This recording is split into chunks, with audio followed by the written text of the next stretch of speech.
It was a warm summer evening, the kind where the air hangs heavy with possibility and unspoken words.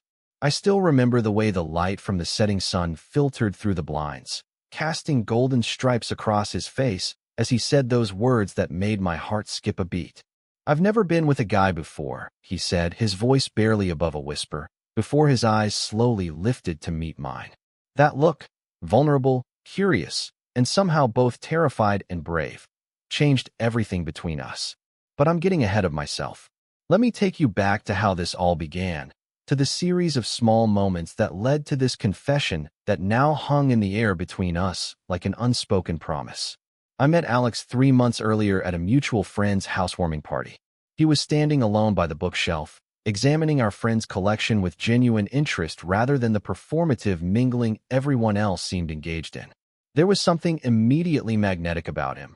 Not just his obvious good looks with those deep brown eyes and the kind of smile that created a dimple on just one cheek, but the thoughtful way he spoke, how he listened as if every word mattered. We bonded over a shared love of obscure sci-fi novels and documentary films that no one else seemed to watch. By the end of the night, we'd exchanged numbers under the pretense of sharing book recommendations. What started as occasional texts about books quickly evolved into daily conversations about everything and nothing. We began meeting for coffee, which turned into dinners, which turned into spending entire weekends exploring the city together.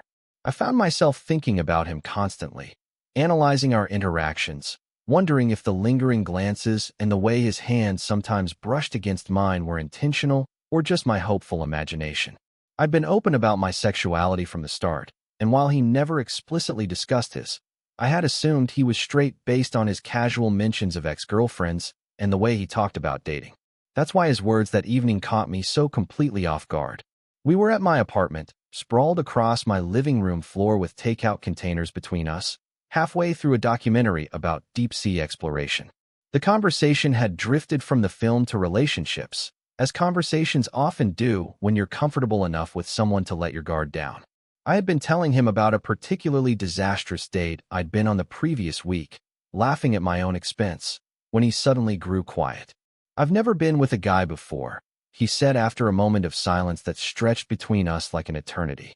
And then he looked at me with those eyes that seemed to be asking a question he couldn't quite form with words. The air in the room suddenly felt electric. I could hear my own heartbeat, loud and insistent in my ears. I didn't want to misinterpret what he was saying, didn't want to project my own feelings onto his words and potentially ruin the friendship we'd built. So I took a breath and asked, "What are you trying to tell me, Alex?" He shifted uncomfortably, his fingers tracing patterns on the hardwood floor. "I don't know exactly," he admitted. I've been thinking a lot about us, about the way I feel when I'm with you. It's different than anything I've felt before, and it's confusing because I've always thought of myself as straight, you know? But lately, I'm not so sure. Let me explain why this moment matters so much. In a world that constantly pressures people to define themselves, to fit neatly into labeled boxes, acknowledging uncertainty takes tremendous courage. Alex wasn't just telling me he might be attracted to me. He was questioning a fundamental aspect of how he'd always understood himself. And he was trusting me enough to witness this vulnerable exploration of his identity. I remember choosing my next words carefully, aware that how I responded could either create a safe space for him or shut down this fragile moment of openness. "Labels can be helpful sometimes," I told him, "but they can also be limiting. Sexuality isn't always as black and white as society makes it out to be. Many people experience attraction that doesn't fit neatly into the categories we're taught." He nodded slowly, seeming to absorb my words. "I've just never questioned it before," he said. "I've dated women, and it was fine, good even. But then I met you, and suddenly I'm noticing things I never noticed before. The way you laugh, the way you get so animated when you talk about books you love, how safe I feel telling you things I've never told anyone else. And I find myself wondering what it would be like to be closer to you." The documentary continued playing in the background, the narrator's voice describing the mysterious creatures that thrive in the ocean's darkest depths, but neither of us was paying attention anymore. There was something poetic about it, though, this conversation about unexplored feelings happening alongside images of parts of our world that remain largely undiscovered. Can I ask you something? I said, my voice steadier than I felt inside. What scares you more? The idea that you might be attracted to a man, or the idea of acting on that attraction? He considered this for a long moment. Both, I guess. I was raised in a pretty conservative family in a small town. Being anything other than straight wasn't really an option, you know? I never had anything against gay people, but I also never thought I could be, not entirely straight. There's this voice in my head that sounds a lot like my dad saying this is just confusion, that it's wrong. And what about acting on it? I pressed gently. That's scarier in a different way, he admitted. What if I try and realize it's not for me? What if I hurt you in the process? What if I like it and have to rethink everything I thought I knew about myself? What if people look at me differently? These are questions that so many people grapple with when confronting aspects of their identity that don't align with what they've been taught is normal. The fear isn't just about the attraction itself, but about what acknowledging that attraction means for how they see themselves and how others might see them. It's about the potential loss of privilege, of ease, of belonging in spaces that suddenly might view them as other.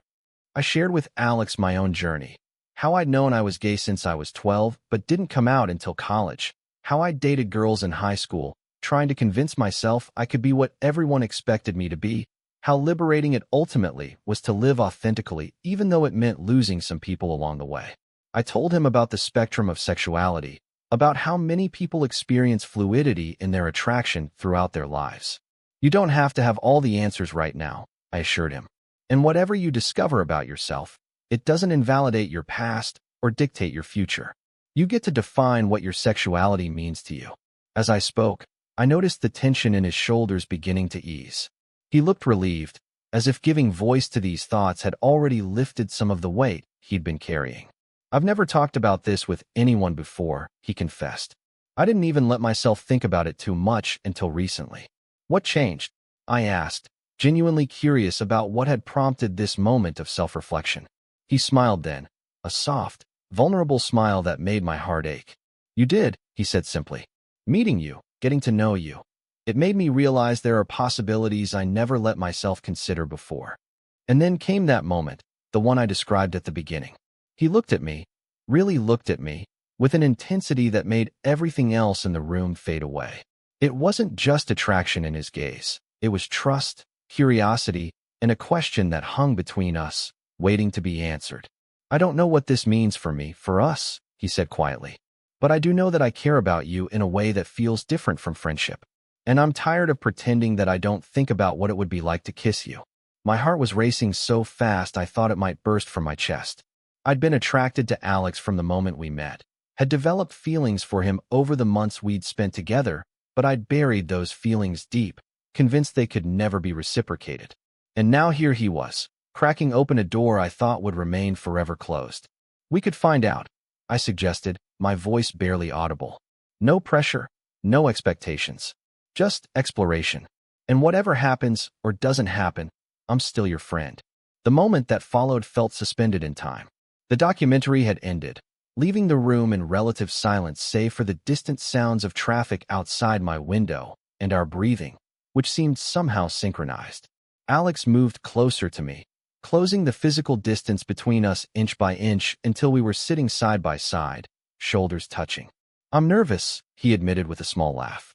That makes two of us, I told him truthfully, because despite having been in relationships before, this felt different, weightier somehow, like we were standing on the edge of something that could either be beautiful or heartbreaking. When he kissed me, it was hesitant at first, a gentle press of lips that asked a question.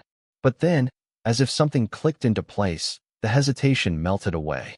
His hand came up to cup my face, and there was a certainty in his touch that hadn't been there moments before. When we finally pulled apart, his eyes were wide with what looked like wonder. Oh, he said simply, and in that single syllable, I heard the sound of something shifting, realigning. What followed that evening wasn't a dramatic declaration of sexuality or an immediate leap into a relationship. Instead, it was a continuation of our conversation, now interspersed with moments of physical closeness, his hand in mine, my head on his shoulder, occasional kisses that grew more confident each time. We talked until the early hours of the morning about fears and desires, about the complexity of identity, about what this meant for us moving forward. "I don't know if I'm bisexual or if this is just about you specifically," he told me honestly. "I don't know what label fits, if any." "You don't need to know right now," I assured him. "Some people never find a label that feels exactly right, and that's okay too. What matters is how you feel, not what you call it."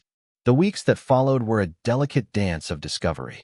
Alex approached his attraction to me with the same thoughtfulness he brought to everything else, asking questions, expressing fears, celebrating moments of clarity. There were awkward moments too, times when internalized homophobia would surface unexpectedly, making him pull away. But there was also joy, a palpable sense of freedom that came with allowing himself to explore this part of his identity. 3 months after that first conversation, Alex met my friends as my boyfriend. 6 months later, he came out to his sister, who responded with such immediate acceptance that it brought him to tears. His parents were a more complicated story, initial shock and confusion giving way to a strained acceptance that's still evolving. Some friends drifted away, uncomfortable with this new version of him that challenged their worldview, but others surprised him with their support. Now, a year later, as I watch him sleeping beside me, I think about that pivotal moment when he said he'd never been with a guy before and then looked at me with those questioning eyes.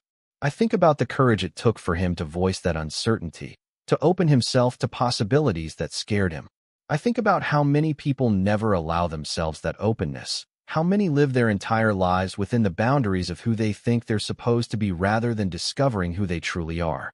Love stories aren't always about love at first sight or dramatic declarations in the ring.